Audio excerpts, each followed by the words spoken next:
अगर आप भी क्लास 9th या फिर 10th में आने वाले हैं तो इस वीडियो को यहीं पे सेव कर लीजिए, क्योंकि ये वीडियो आपका फ्यूचर बदल देगी।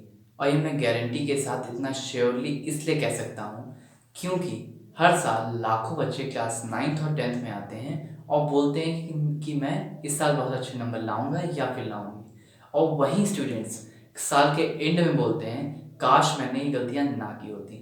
तो आइए जानते हैं वो ऐसी कौन सी 5 डेंजरस मिस्टेक्स होती हैं जो ये क्लास 9th और 10th के 90% स्टूडेंट्स करते हैं, और उसकी वजह से उनका रिजल्ट हो जाता है बर्बाद और उनका पूरा साल भी बर्बाद हो जाता है।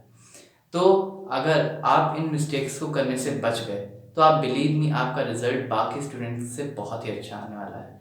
और वीडियो को लास्ट तक ज़रूर देखिएगा, क्योंकि वीडियो में मैंने लास्ट वाली जो एक मिस्टेक बताई है वो बहुत ही इंपॉर्टेंट है। हाय एवरीवन, मेरा नाम है शाश्वत। Welcome to Padhelex. आपको यहाँ study tips, student life student life improvement और एग्ज़ाम स्ट्रेटजीज मिलती हैं। अगर आपको क्लास 9th और 10th में टॉप परफॉर्मेंस चाहिए तो आप मेरे चैनल को अभी लाइक एंड शेयर सब्सक्राइब कर सकते हैं, क्योंकि मैं यहाँ बहुत ही अच्छी अच्छी वीडियोस लाऊंगा और ऐसी वीडियो आपको बताऊंगा, ऐसी वीडियो लाऊंगा जिससे आप जो मैंने गलतियाँ की थी और मैंने जो अदर स्टूडेंट्स को करते देखी वो आपको मैं बिल्कुल भी नहीं करने दूंगा। ये शुरू करते हैं और बढ़ते हैं अपनी मिस्टेक नंबर 1 की तरफ, जो कि है क्लास 9th को सीरियस नहीं लेना। ये one of the most common mistake है और ये मैंने भी की थी, क्योंकि जब बच्चे क्लास 8 से 9th में जाते हैं, बहुत सारे स्टूडेंट्स जब 8 से 9th में जाते हैं तो उनको ये चीज़ नहीं पता होती कि क्लास 9th जो है क्लास 10th से थोड़ी सी टफ होती है। और मैं आपकी एक जानकारी के लिए एक बात आपको बता दूं, जब तक आपका क्लास 9th का बेसिक्स नहीं क्लियर होगा तब तक आपको क्लास 10th की मैथ्स, साइंस एंड एसएसटी में हिस्ट्री और सिविक्स टफ लगेगी। सिविक्स का नहीं, लेकिन हिस्ट्री आपको ज़रूर टफ लगेगी, क्योंकि हिस्ट्री में बहुत सारे ऐसे चैप्टर्स हैं जो कि डायरेक्टली अटैच्ड हैं क्लास 10th से। तो आपको क्लास 9th में अच्छे से पढ़ना है और इन 3 सब्जेक्ट्स का, पहला मैथ, दूसरा साइंस, तीसरा एसएसटी में हिस्ट्री एंड सिविक्स, ये तीनों कार्य से पढ़ना है। ठीक है, बढ़ते हैं अपनी मिस्टेक नंबर 2 की तरफ, जो कि है कोई भी चीज़ को पढ़ना उसके बाद में रिवाइज नहीं करना। ये मैंने भी मिस्टेक की थी और ये बहुत कॉमन मिस्टेक है। आपका जो ह्यूमन ब्रेन होता है वो किसी भी चीज़ को 24 आवर्स तक याद रख सकता है, लेकिन आफ्टर 24 आवर्स वो भूलने लगता है, थोड़ा थोड़ा वो भूलने लगता है। तो मैं आपको यही एक सजेशन दूंगा कि जब भी आप पढ़ें कोई चीज़ भी, जैसे आपने कोई भी चैप्टर पढ़ा, मान लेते हैं क्लास 9th में आपने चैप्टर पढ़ा टिश्यूज़। टिश्यूज़ आपने पढ़ा हाफ, मतलब आधा चैप्टर आपने याद कर लिया।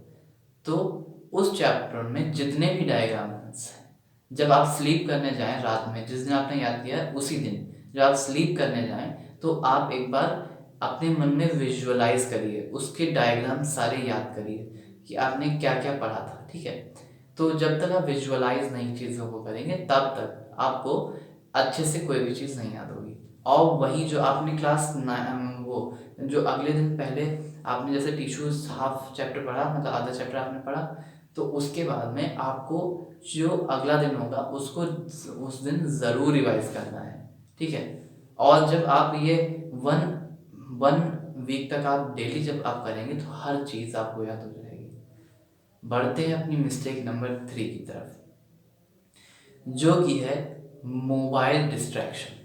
ये मुझे लगता है एक one of the most common mistake है, क्योंकि आप जब पढ़ने बैठते हैं तो आपका ब्रेन करता है कि आप 15 मिनट्स कोई भी रील्स या शॉर्ट्स चला ले, लेकिन बाद में वही 15 मिनट्स का 1 या फिर 2 आवर्स में कन्वर्ट हो जाता है, आप खुद नहीं जान पाते। सो मेरा सजेशन इस केस में यही रहेगा कि आप जब भी पढ़ने बैठें तो अपने से मोबाइल को दूर रखें, या फिर अपने पास में अगर मोबाइल को रखें तो आप या तो फ्लाइट मोड लगा सकते हैं या फिर एरोप्लेन मोड, या फिर आप यूज़ कर सकते हैं साइलेंट मोड को, साइलेंट मोड लगा सकते हैं। थर्ड चीज़ आपको यूज़ करनी है, या तो आप नोटिफिकेशन सारे ऑफ कर दीजिए। तो बढ़ते हैं अपनी मिस्टेक नंबर 4 की तरफ, जो कि है आज नहीं कल पढ़ लूँगा। इस मिस्टेक को ध्यान से सुनिएगा और ये रिपीट कभी भी मत करिएगा। आज मैं समझा दे रहा हूँ आपको। तो आज नहीं कल पढ़ लूँगा, ये जब आप अपने अपने आप से कहते हैं, अपना आपका ब्रेन जब कहता है तो उस दिन आप ज़रूर पढ़िए, ठीक है। और जब आप कहते हैं आज नहीं कल पढ़ लूँगा, जब फिर कल आता है तो फिर आपका ब्रेन बोलता है आज नहीं कल पढ़ लूँगा। फिर जब उसका अगले दिन आता है तब फिर से ब्रेन कहता है आज नहीं कल पढ़ लूँगा। इसलिए आप जिस दिन आप इसका सिंपल सा ही मैं सॉल्यूशन दे रहा हूँ, जिस दिन आपका मन ना करे पढ़ने का उस दिन आप ज़रूर पढ़िए। थोड़ी देर बड़े 10 मिनट पढ़िए, 1 घंटा पढ़िए, 2 घंटा पढ़िए, लेकिन उस दिन ज़रूर पढ़िए जिस दिन आपका मन ना करे, ठीक है। अब बढ़ते हैं मिस्टेक नंबर 5 की तरफ, जो कि है one of the most dangerous, common और बहुत ही इंपॉर्टेंट मिस्टेक, ठीक है, जो कि क्लास 9th और 10th में स्टूडेंट्स करते हैं। और ये इस वीडियो की क्लास 9th और 10th में मोस्ट कॉमन मिस्टेक है, ठीक है। तो ये वीडियो में ये वाली जो मिस्टेक है, मैंने कहा था लास्ट में ज़रूर देखिएगा, तो ज़रूर देखना ये वाली मिस्टेक, ठीक है। तो ये मिस्टेक ये है कि मिस्टेक नंबर 5 है कि क्लास 9th में या फिर 10th में आपको कंसेप्ट ना क्लियर करना। ये एक मुझे लगता है सबसे बड़ी बेवकूफ़ी है, ठीक है। अगर आप किसी भी कंसेप्ट को क्लियर नहीं कर रहे हैं तो वो कंसेप्ट आपको ज़िंदगी में कभी नहीं आएगा। दूसरी चीज़, वही कंसेप्ट फिर आपको बोरिंग लगने लगेगा, चाहे फिर वो मैथ्स का हो, साइंस का हो, हिंदी का हो, इंग्लिश का हो, एसएसटी का हो, कंप्यूटर, आईटी, एआई, जिसका भी हो, ठीक है। तो आपको कंसेप्ट जो कोई भी सब्जेक्ट में हो, आपको बिना शर्माए टीचर से आप पूछ सकते हैं, या फिर आपको बहुत ज़्यादा शर्म लगती है तो आप एआई पे यूज़ करके गूगल पे कहीं भी आप देख सकते हैं। तो प्लीज़ मेरा ये हम्बल रिक्वेस्ट है मेरी कि आप क्लास 9th और 10th में कोई भी टॉपिक हो उसका कंसेप्ट ज़रूर क्लियर करिए।